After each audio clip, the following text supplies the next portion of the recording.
Hello, അങ്ങനെ ഇതാ ഈ ഒരു വീഡിയോയിൽ ഞാൻ കുറച്ചധികം കാര്യങ്ങളൊക്കെ കൊടുക്കുന്നുണ്ട്. അതിലേറെ വിശേഷങ്ങളൊക്കെ ഉണ്ടാകും എന്നും പറയുന്നത് പോലെ തന്നെയാണ് കേട്ടോ. വീഡിയോ കംപ്ലീറ്റ് ആയിട്ട് കാണാൻ പറ്റുമെന്നുണ്ടെങ്കിൽ കാണുക.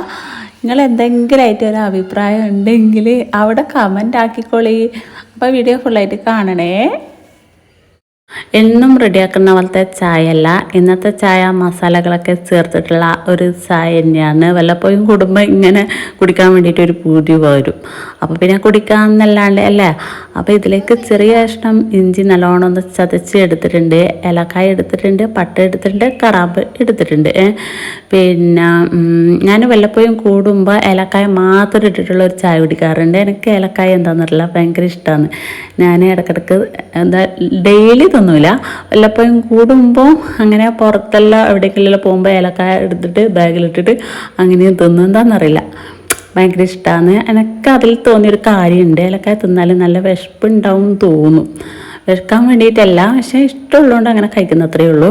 പിന്നെ അങ്ങനെ ഇതാ ആവശ്യാനുസരണം ചായപ്പൊടി ചേർത്ത് കുടിക്കുന്നുണ്ട്. അങ്ങനെ ഇത് റെഡിയാക്കിക്കൊണ്ടേ ഇരിക്കുമ്പോഴാണ് മോള് കയറി വന്നത്. അപ്പോൾ മോള് പറഞ്ഞ്, ഉമ്മ ഇപ്പം ഇടയ്ക്കിടയ്ക്കല്ലേ ഇതെടുത്തിട്ട് ചായ റെഡിയാക്കുന്നിട്ടല്ല, ഉമ്മക്ക് ഇപ്പോൾ ಖುಷി തന്നെയാന്നല്ലേ, അല്ലെങ്കിൽ ഉമ്മ അങ്ങനെ പെട്ടെന്നൊന്നും പുതിയതൊന്നും അങ്ങനെ എടുക്കാറില്ലല്ലോ എന്ന് പറഞ്ഞ്. ഞാൻ പറഞ്ഞു, അത് ഇന്ത കാലം മാറില്ലേ, നമ്മളെപ്പോൾ ഫിക്സ്ഡ് മൈൻഡ് സെറ്റാ, എന്നും ഒരുപോലെ അതൊക്കെ ഒന്ന് മാറ്റണ്ടേ എന്ന് പറഞ്ഞു. അങ്ങനെ കഥ പറഞ്ഞ് കഴിയുമ്പോഴത്തേക്ക് നമ്മൾ മസാല ചായ ഇവിടെ റെഡി ആയിട്ടുണ്ട്. ഒരു ഗ്ലാസ് വീണ്ടും മക്കളൊന്നും അങ്ങനെ ചായ ഒന്നും അങ്ങനെ കുടിക്കുന്ന ഒരു കൂട്ടത്തിലൊന്നല്ല. പിന്നെ ഒരുപാട് റെഡിയാക്കിയിട്ട് വെറുതെ എന്തിനാന്ന് അത് മറിച്ച് കളയേണ്ട ആവശ്യമില്ലല്ലോ. അപ്പോൾ എനിക്ക് മാത്രമേ വേണ്ടും. അപ്പോൾ ചായ വിശേഷം ഇങ്ങനെയാണ്. പിന്നെ ഇതാ അൽസൻ്റെ റെസിപ്പി ഇതിൽ കാണിക്കുന്നുണ്ട്. എന്നോട് കുറേ ദിവസമായി ഒരാൾ പറഞ്ഞിട്ട് ഇങ്ങനെ നിങ്ങൾ അൽസ റെഡിയാക്കുമ്പോൾ ഇനി ഒന്ന് വീഡിയോയിൽ ഇടണേ എന്ന് പറഞ്ഞു. നിങ്ങൾ ഉണ്ടാക്കുന്ന അൽസ എങ്ങനെയാണെന്ന് നോക്കാൻ വേണ്ടിയിട്ട് എന്ന് പറഞ്ഞു. അപ്പം എനിക്ക് അൽസ ഭയങ്കര ഇഷ്ടമാണ്. അപ്പോൾ നിങ്ങൾ വിചാരിക്കും ഇവർക്ക് ഇഷ്ടമില്ലാതെ വേറെ എന്തെങ്കിലും ഉണ്ടോ എന്ന് നിങ്ങൾ വിചാരിക്കുന്നുണ്ടാവില്ലേ. അങ്ങനെയൊന്നുമില്ല, ഫുഡെല്ലാം പിന്നെ അങ്ങനെ തന്നെയാണ്. നമുക്ക് ഇഷ്ടപ്പെട്ടതും പിന്നെ പൂതിയെല്ലാം വരുമ്പോൾ ഇടയ്ക്കിടയ്ക്ക് ഇങ്ങനെ റെഡിയാക്കൽ തന്നെയാണ്. രാത്രി കഴിക്കാൻ വേണ്ടിയിട്ടാണ് ഈ ഒരു അൽസ റെഡിയാക്കുന്നത്. അപ്പോൾ എന്തായാലും ഒരു 6-7 മണിക്കൂർ മുമ്പേ കുതിർത്ത് വെക്കണം. മാക്സിമം ഒരു 6 മണിക്കൂർ അത്രയും വേണ്ടും. അപ്പോൾ അറിയാലോ, അൽസക്ക് നമ്മൾ കുത്തിയ ഗോതമ്പാന്ന് എടുക്കുക. പിന്നെ ഇതാ വെള്ളം ചേർത്തിട്ട് കുതിർത്ത് വെക്കുന്നുണ്ട് കേട്ടോ. ചില ആൾ കഴുകിയിട്ടും കുതിർത്ത് വെക്കുന്ന കാണാറുണ്ട്. അങ്ങനെ വേണമെങ്കിൽ അങ്ങനെ ചെയ്യുമ്പോൾ എങ്ങനെയായാലും കുഴപ്പമൊന്നുമില്ല. പക്ഷേ നേരത്തെ കാലത്ത് വെള്ളത്തിലിട്ട് വെക്കുക, സാധാ പച്ചവെള്ളത്തിൽ. അതിനുശേഷം നല്ലോണം കഴുകിയിട്ട് ഞാനിതാ കുക്കറിലേക്ക് മാറ്റി കൊടുക്കുകയും ചെയ്യുന്നുണ്ട്.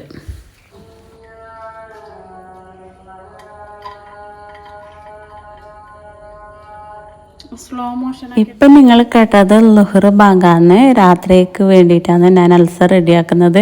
രാത്രി പിന്നെ നമുക്ക് അങ്ങനെ ഹെവി ആയിട്ടുള്ള ഫുഡൊന്നും വേണമെന്നില്ല, ഇങ്ങനെ വിശപ്പടങ്ങാനുള്ളത് ഒന്ന് കിട്ടിയാൽ മതി. അപ്പോൾ അൽസ റെഡിയാക്കുന്ന ദിവസം അത് ഞാൻ രാത്രി തന്നെയാണ് കൂടുതലായിട്ട് റെഡിയാക്കാൻ വേണ്ടിയിട്ട് നിൽക്കാറ്, രാത്രിയൊക്കെയാണ് ഉണ്ടാക്കാറ് എന്ന്.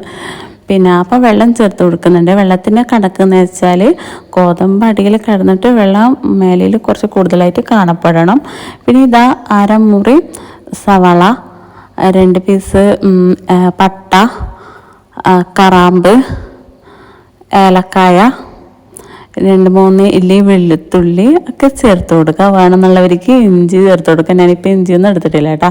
ആവശ്യാനുസരണം ഉപ്പ് ചേർത്ത് കൊടുക്കുന്നുണ്ട്. ഉപ്പിൻ്റെ അളവ് എന്തായാലും കൂട്ടി പോകാൻ പാടില്ല കേട്ടോ. അങ്ങനെ ചിക്കൻ്റെ പീസ് ചേർത്ത് കൊടുക്കുന്നുണ്ട്. പിന്നെ ചിക്കന് പകരം മട്ടനാകുമ്പോൾ കുറച്ചും കൂടി ടേസ്റ്റ് ഉണ്ടാകും കേട്ടോ. അൽസ ഭയങ്കര ടേസ്റ്റാണ്. അങ്ങനെ ഇതാ 6-7 വിസിൽ ആകുന്നത് വരെ കുക്കിച്ചെടുക്കുക.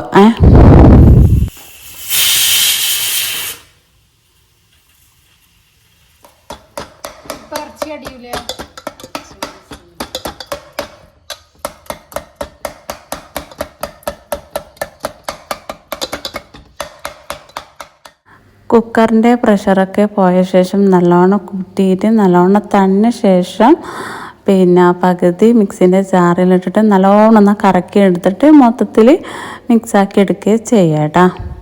നമ്മൾ നേരത്തെ ചേർത്ത് കൊടുത്തിട്ടുള്ള ആ പട്ട, ഏലക്കായ, കറാമ്പ്, ചിക്കൻ്റെ പീസിൽ എല്ല് വരുന്നുണ്ടെങ്കിൽ അതൊക്കെ വേറൊരു പ്ലേറ്റിൽ മാറ്റിയിട്ട് വേണം ഇങ്ങനെ ചെയ്യാനായിട്ടാ, അല്ലെങ്കിൽ മൊത്തം അങ്ങ് അടിച്ച് വരും. അതുകൊണ്ടാണ് തൽക്കാലം അത് വേറൊരു പ്ലേറ്റിലേക്ക് മാറ്റി കൊടുക്കുക.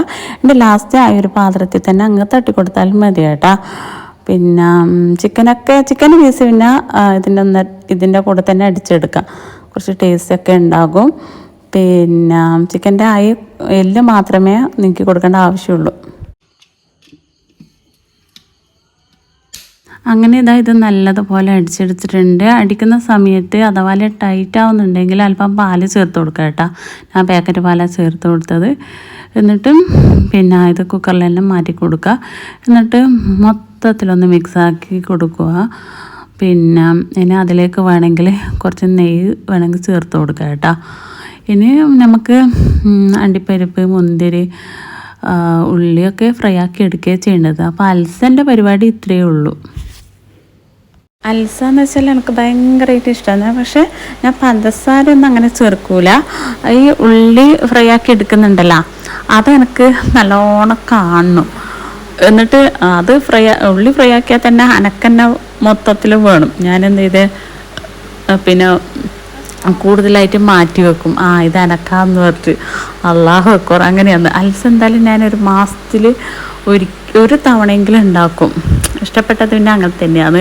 പിന്നെ ഉണ്ടാക്കുന്നുണ്ടെങ്കിൽ കൂടുതൽ രാത്രിയാണ് ഉണ്ടാക്കുക. കാരണം വെച്ചാൽ എന്നാൽ പിന്നെ മറ്റുള്ള ഇതൊന്നും വേണ്ടല്ലോ, ഈ അൽസ മാത്രം മതി. അന്നേരം ഉമ്മ പറയും, എടേ നിങ്ങൾക്ക് വിശപ്പടങ്ങുവാണേ ഇങ്ങനെ അൽസൽ ഉണ്ടാക്കി തിന്നാൽ. ഞാൻ പറഞ്ഞു പിന്നെ ഇതെന്തേ ചോറും പത്തിലെന്നെ തിന്നണമെന്നുണ്ടാ, നമുക്ക് അൽസ മതി എന്ന് പറയും. അള്ളാഹു അക്ബർ. പിന്നെ എൻ്റെ മറ്റേ അങ്ങനെ അൽസ കഴിക്കാറില്ലേ. പക്ഷെ ഞാനിങ്ങനെ ഇടയ്ക്കിടയ്ക്ക് ഉണ്ടാക്കിയിട്ട് കഴിക്കുന്ന കാണുമ്പോൾ അവൾ പറയും, വെറുതെ എല്ലാം ഉമ്മ ഇങ്ങനെ ഉണ്ടാക്കുന്നില്ലേ, നല്ല ടേസ്റ്റിലുണ്ടല്ലോ എന്നിട്ട് ഓളിപ്പം കഴിക്കാൻ തുടങ്ങി. എങ്കിൽ ഓള് അങ്ങനെ കഴിക്കാറേയില്ല, ഇതുവരെയായിട്ട് കഴിച്ചിട്ടില്ല. ആദ്യമായിട്ടാണെന്ന് തോന്നുന്നു അവൾ എൻ്റെ അടുത്ത് നിന്നാണ് കഴിച്ചിട്ട്. പിന്നെ കണ്ണൂർ കല്യാണത്തിനെല്ലാം അറിയാലോ, അൽസലും പിന്നെ എന്തായാലും ഉണ്ടാവില്ല. അപ്പോൾ കല്യാണത്തിനൊന്നും പോയാലും ഓൾ കഴിക്കാറില്ല. ഇതുവരെ ഓൾ അതിൻ്റെ ടേസ്റ്റ് അറിഞ്ഞിട്ടില്ല. ഞാൻ ഉണ്ടാക്കിയ ശേഷമാണ് ഓളത് കഴിക്കുന്നതിന് ശേഷം പിന്നെ കഴിക്കാൻ തുടങ്ങി. അപ്പോൾ അൽസ വിശേഷങ്ങളൊക്കെ ഇത്രയേ ഉള്ളൂ. അപ്പോൾ ഇൻഷാ അല്ലാഹ് പുതിയ വീഡിയോ പുതിയ വിശേഷങ്ങളൊക്കെ ആയിട്ട് വീണ്ടും കാണാം കേട്ടോ. Okay, by.